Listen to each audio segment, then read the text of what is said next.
All right, well, welcome back. Today we have part two of an interview with Justin Seo. He's the vice president of Free Korea Association, and he's a defector and escapee of North Korea. And last week's show, if you haven't watched it, go back and watch that. And it's all about life as a North Korean and his early life. And then today we're going to hear all about his journey out of North Korea and then to America and his spiritual journey too. So he's lived in a couple different countries, a number of different countries, but really three kingdoms. He's lived in the kingdom of North Korea, he's lived in the kingdom of America, and then he's lived in the kingdom of God. And there's some real distinctions between all of those, and we're going to kind of explore those today. But Justin, welcome back. Thanks, sir. Well, thanks for your time. Yeah. Hey, so enjoyed our time. I got to start my timer here. So enjoyed our time last week. And just hearing, I'm just always have such a heart for North Koreans and for the story of North Korea. So anyway, so appreciate your time and your vulnerability and sharing what you've been through. So I was Well, born. Yes, no, sorry. you go ahead. I was born in 1989 in nearby Gapsan province, in North Korea. And then moved to my parents moved back to mountain area, and during that time, Kim Il Sung was trying to clean out some mountains, building a government potato farms. So In the mountains. yes, sir. Yeah. Sounds like the Korean government.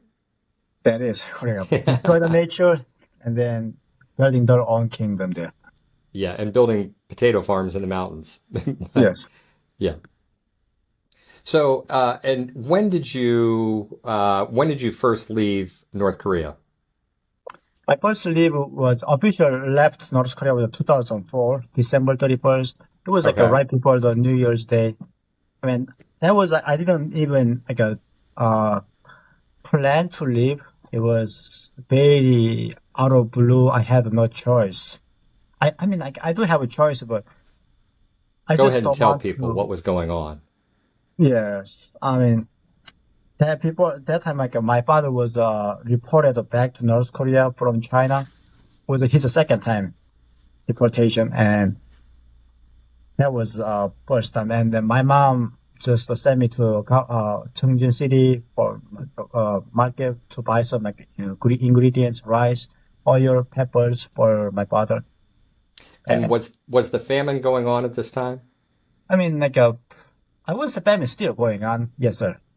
Or great poverty? It Right. wasn't the great famine that had killed so many people, but it's just the effects of communism and it's such intense great poverty. She said, go to China and go get some food and bring it back. Is that the simple way to say it?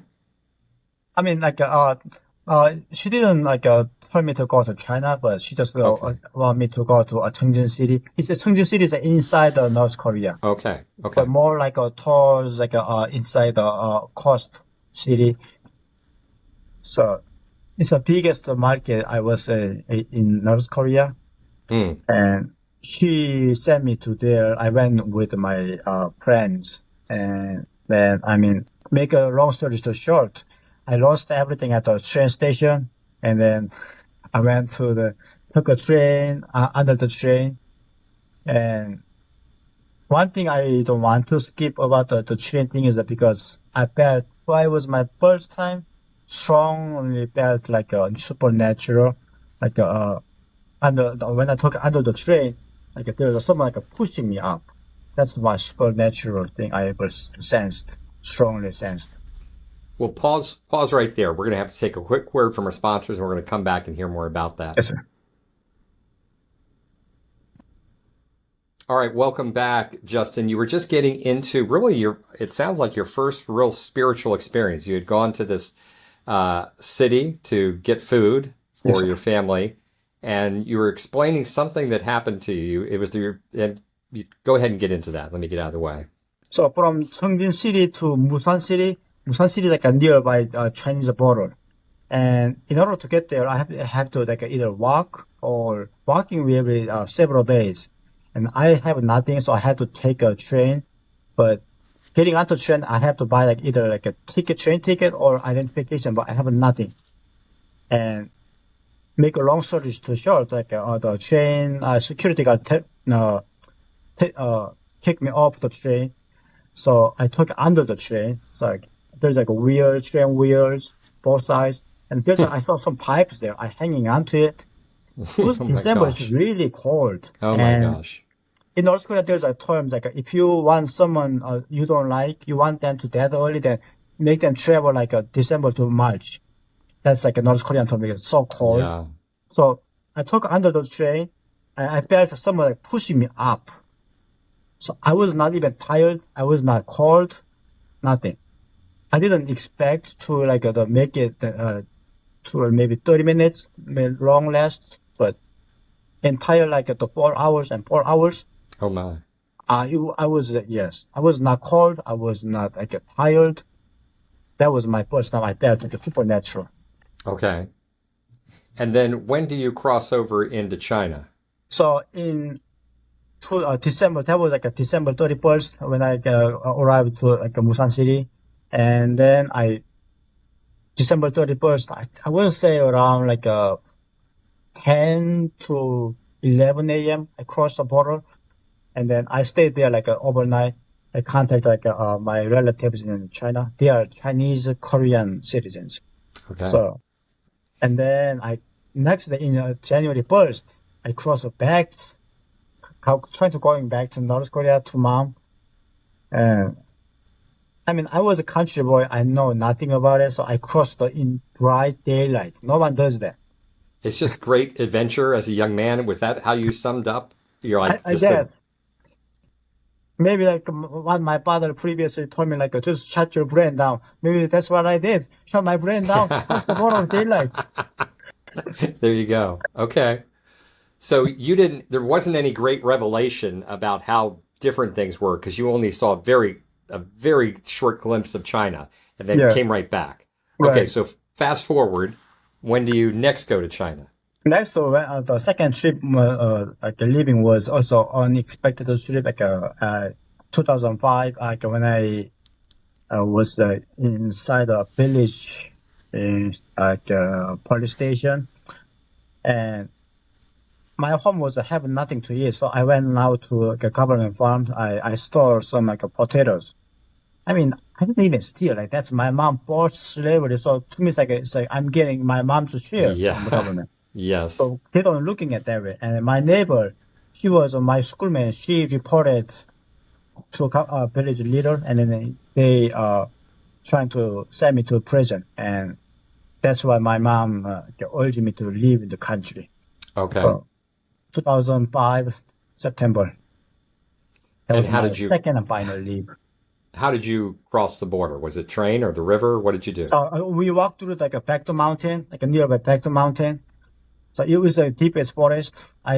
My father's friend, he heard somewhere and he's saying like there's only like a once a month they patrol the border because there's like bears and tigers and wolves there. So no one can just like stay 24/7. So we just like blindfolded towards the mountain.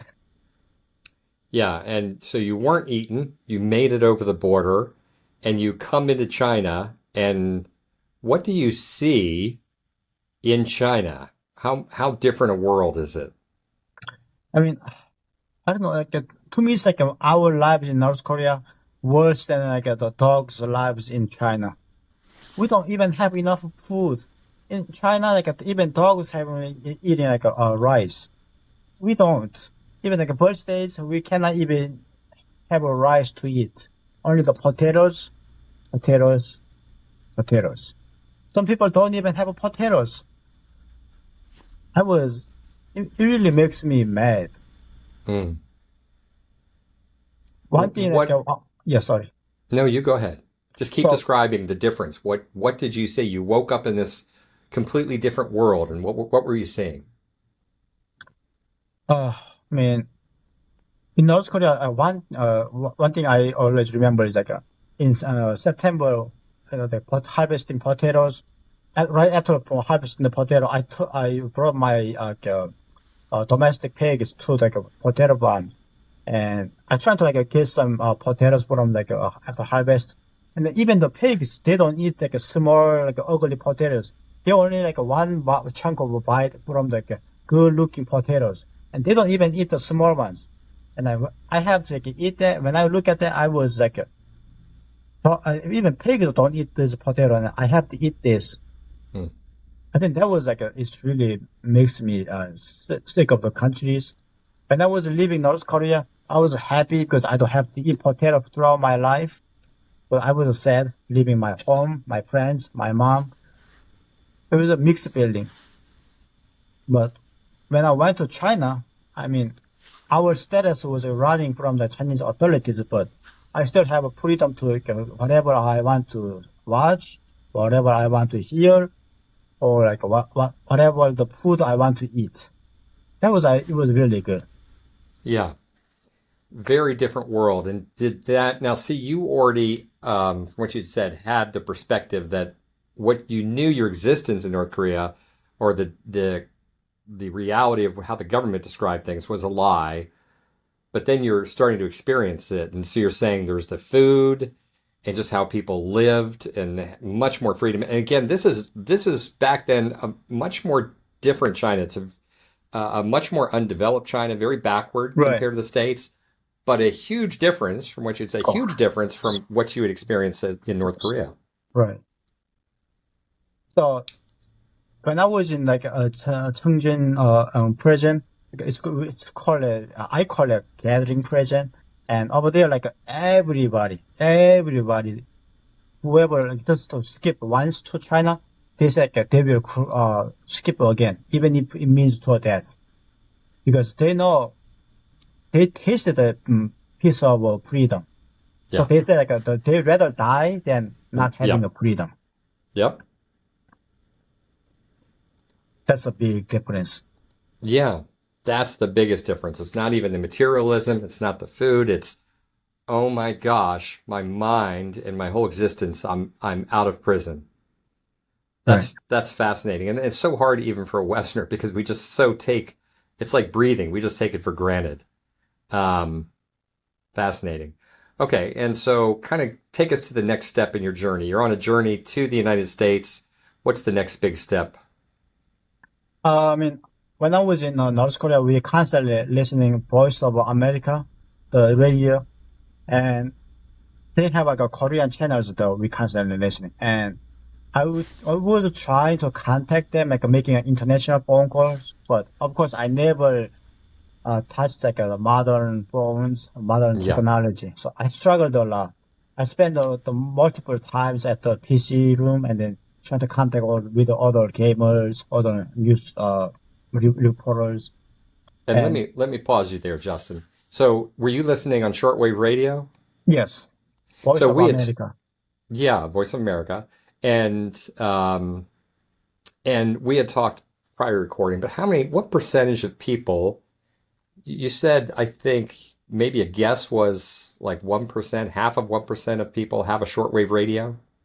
I was like a 0.5% out of 100. Very small, very, Very very small. small. Yes. Because you'll go to prison. I mean, You are a prison is like conduit of it. it's very. I was a prison going to prison. Yeah, I guess depending on the type of prison, but going to prison, I would say it's a very minor You might be punishment. killed. Yes, Yeah. Yeah. So it's very harsh punishment up to death. And because this destabilizes the whole regime and the constant, all that effort they put into creating this false reality that you live in paradise and have the wisest leader and live in the best country on earth, it will destroy that lie. And so it's extremely dangerous. And I don't want you to say who you were listening with, but it's got to, yeah, I'm trying to think how to ask the question. You have to have a very trusted relationship for somebody to have that radio and to share that with somebody else. Is that fair? yes. I just like me and my father, and then Okay. there was like a one other North Korean defectors. But I mean, because we were inside in China, not outside of Yeah. North Korea, so we Okay. were Okay. Yes. Yeah, but people are listening inside, and they're listening actually inside North Korea. They're listening to Voice America, and like we even do. My organization sponsors Bible broadcasts Mm. and scripture readings and stuff. Justin, just take us through the next big step in your journey. Uh, my big step was like contacting Voice of America, and that was it was a risk step too. In China, like they're monitoring everybody. So once I dialed like international phone calls, and then Yeah. I hung up the phone and run from that space because I don't Yeah. want to get caught. So Yes. and 2008, I made a phone call. So I was able to succeeded making the phone call and leave a message to Voice of America. Mm. And that was like during like the Chinese like Olympics, and Chinese government determined to catching many as North Koreans possible. So we were very close to deported back to North Korea. So Yeah. Very dangerous time security wise. yes. Yeah. And then 2009, no, yes, 2008 to 2009, we escaped Okay. from like China to the other Southeast Asia countries. I don't know, like I would, if not like on the like in recorded device, I would tell the other countries, but I just want to don't tell other countries because for sake of the other North Korean defectors, it's most people skip through like Thailand, but we took a different path, Yeah. and Yep. we were under the protection of South Korea embassy in like the other countries, and Yeah. in But that it's country, kind of a holding spot while you wait to get through all the paperwork. And then you come to America that was 2009, wasn't it? yes, sir. Yeah. Okay, so you come to Rochester, New York. What is your experience? You get off the plane and you land in Rochester, and what are you feeling? What are you starting to feel and experience and see? Oh, the first thing I was like at the JFK Oh over my. there, yes, and look out the window. I saw a bunch of cars like on the highway. I was thinking, is there no one? There's no civilians. Everybody's work for the government. I was kind of worried. Hold on, you got to explain that. That's not going to make sense to people. Yeah. What are you So saying there? in North Korea, only the government officials have fancy cars. I mean, illegal to have cars. So I was thinking, like looking out the JFK window, highway on the highway, so many vehicles there. I'm like, is there not many civilians here? I was worried. I have to So feed yeah, all these people. in I was, Pyongyang, for instance, where you have to have it's for the very privileged, it's for the elite, right, and where the richest and the richest kind of is also on par with the top people of the party. So there you'll see cars, but it's actually very few cars compared to right. you go. And so Oh, you're looking out the window and saying, "Oh my gosh, everyone works for the government here." I know. I was a little worried, actually. Yes. And So go when I get ahead. to That's the first thing you Rochester, experience. yes, that was my first experience. And then when I get to Rochester, uh, when we saw the Catholic Family Center, they reserved some housing for us, and then Yeah. we went to a house, and then we asked them, "Where's the kitchen?" Then they show us like a stove, microwave. I thought it was like a joke. Okay, are you joking? Is this a kitchen? And we were expecting some making some firewood. I was that kind of a kitchen in my mind.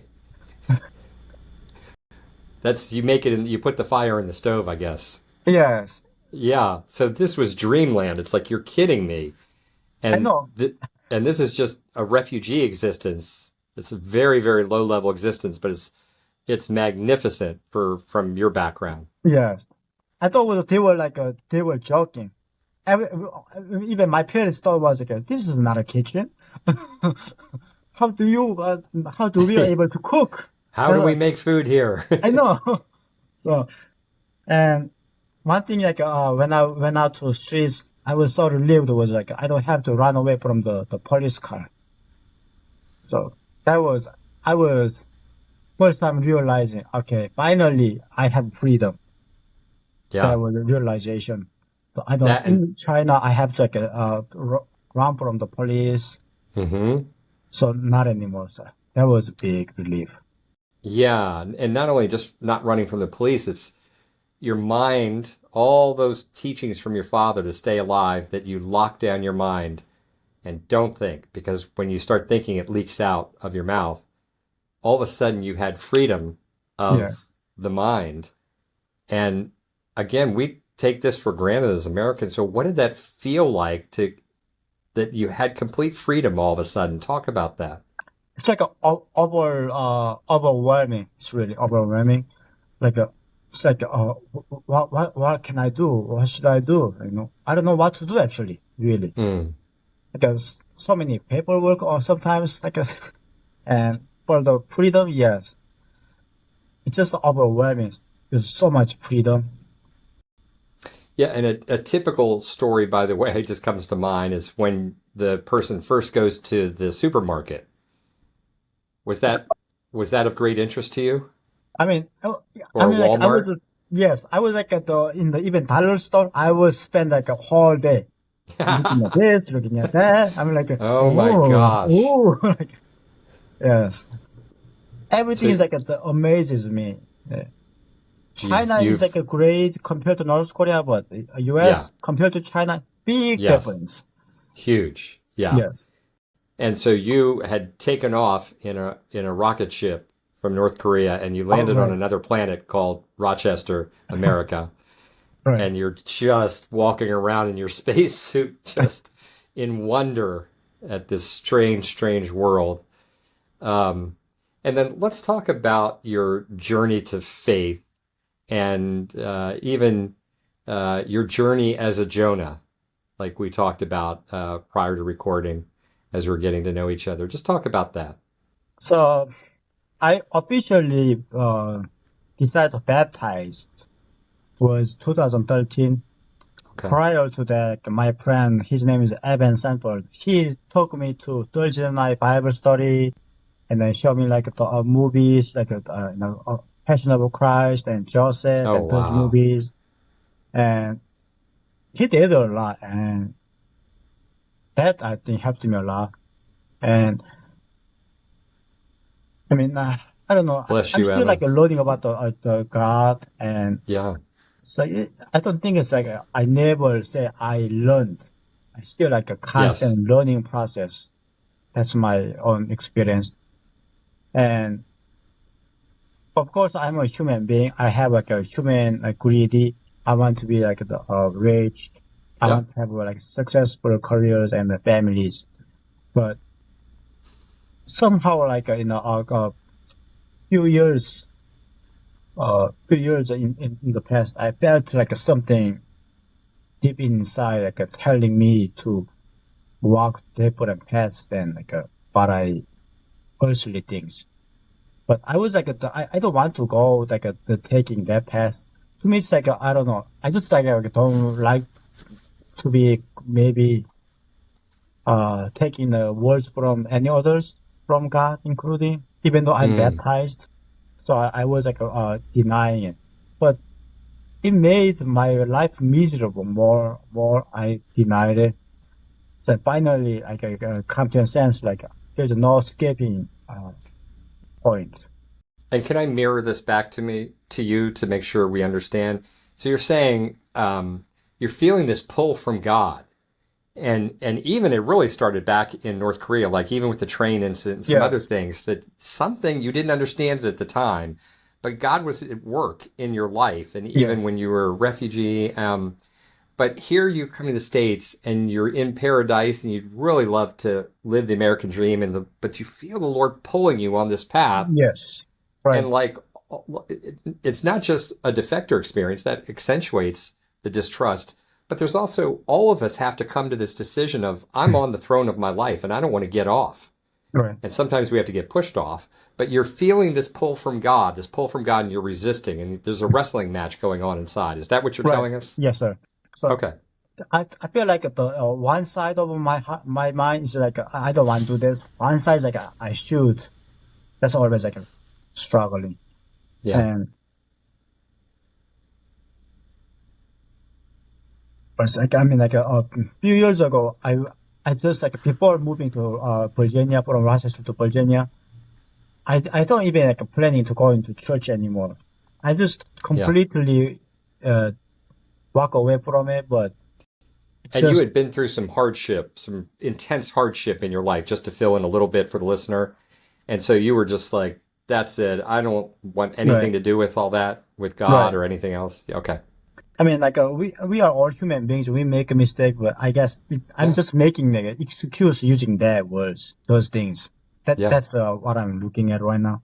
But I was like somehow I wanted to have like a small family sized church, and then also like prior to that, like people that I wanted to like I think we should have some like North Korean prayer group things like that. Hmm. But uh last year, I think like it was last year September, and then one of the North Korean defector, he contacted me saying like, hey, there's like some North Korean like some what is it protest going on inside front of the Chinese embassy, and they want Hmm. North Korean defector to be joined. And I said, Hmm. why not? I would honor to be joined there. And then I went there. Very bold. Yes, I found that out that the Tuesday the prayer group it's Yeah. for like praying for Korea Peninsula unification, especially for North Korean defectors. And then I found that out another like my current church. It's like a very small family sized church. Yeah. Yeah. It's like to me it's like everything is God planned. One thing is like it's a coincidence, but two is like too many. You cannot Yeah. say coincidence.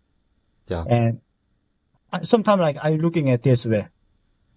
Elephants coming into my house and then thinking he just covered his eyes saying like I'm good. My body is hide. That doesn't mean he's completely hide. And I was like running from God and saying like doing nothing means like I'm safe. I'm not in Rochester. I'm in Virginia, so I'm good from his side. That doesn't mean I'm safe. He can see everything. Yes. God is the elephant. The elephant is God in your life. And just because I close my eyes in my apartment, there's still an elephant there, whether I close Right. my eyes or not. Is that Yeah. it? Okay. Right. So And yeah, so when did this Jonah period end? And we know it never truly ends. I mean, we're always, there's a tension where we're moving into complete submission to God and then independence. And it's always, fluxing. But when did this major period of this Jonah period end and what happened? I was last year. Last year, I said I gave up. Okay, do whatever you want. Before that, my prayers like I want to do this. Please bless my prayers. That was my prayer. But now my prayer is like this. Let me know what you plan for me for my life. Let me accept your plans. That's Yeah. my prayer right now. Yeah. Yeah. So but Jonah's journey, I don't think it's ending. As Yeah. long as I'm still breathe, my heart beats. Always like one side says like stop it, you don't need it. One side like you keep doing it, Yeah. you're doing good. So Yeah. We can never end our urge for independence and to feed ourselves spiritually and to live off our own resources. right, That's always the temptation. It's always a tension. And and the strangest thing is when we get to this point where we're really feeding off God, where we're completely submitted to Him and we come alive like never before. And yet yeah, we will very quickly wander away from that and say, I need to live on my own. I need to live off my own resources. And right. it's a terrible existence. It's miserable, as you said. So it's a bit of a mystery as human beings how this is when we even after you experience God, we still experience this and move in and out of submission and closeness. So And yes, that's also like whenever I talk to my friends, my brothers about these things, I mean, they don't believe it. They think I'm just like a psycho or something, but yes, that's what I felt like. Unless God opened the person's eyes, yeah, they will never see. That's what I can now a little bit relate to like the Pharisees and Sadducees during the time of Jesus. They cannot see that even Jesus said, I am the way. The truth and They the life. still like nailed him on the cross. Yeah. So And he if says only, yeah. our minds are shrouded. They're put under, our eyes Yes, are, we're blind. And right. until the Lord pulls this up, until whatever that time happens, and then you can all of a sudden see and you all of a Yes, sudden understand everything, and God comes into you. And the outsider, the person who hasn't experienced God can never understand it. And they'll say, right. oh, you're going through a phase, you're this, you're that. And they're interpreting it through their own experience. So it's so hard. It's so hard to get the unbeliever, person who hasn't experienced God, and that's the key, to have experienced God, to get them to understand. Because there's an old movie, a very famous movie from back, I think, in the 40s or 50s, and it was about a man who had an imaginary giant rabbit, Harvey. And that's what it sounds like to the Mm. lost. We're talking about this imaginary friend, and we're all under a mass delusion worshiping this imaginary friend. And the only thing is, we've all found this, not an imaginary person, but this hidden person, this spirit who's Yeah. not visible to most and who's not easily found. But when you Mm. find him, and all of a sudden we are in community because we all know this person who has brought us life, who's made us come alive. Yeah, I really feel for the lost. I feel for, like I said, especially the people who have been deceived all their lives with false reality. So, well, my brother, it has been such a pleasure to talk to you. We'll have to do this again, but I have so enjoyed getting to know you, and I hope everyone was built up by this and got insight into North Korea. And it's Amen. such a pleasure to hear about your journey, and I feel like you've enriched a lot of people, and I really appreciate your time.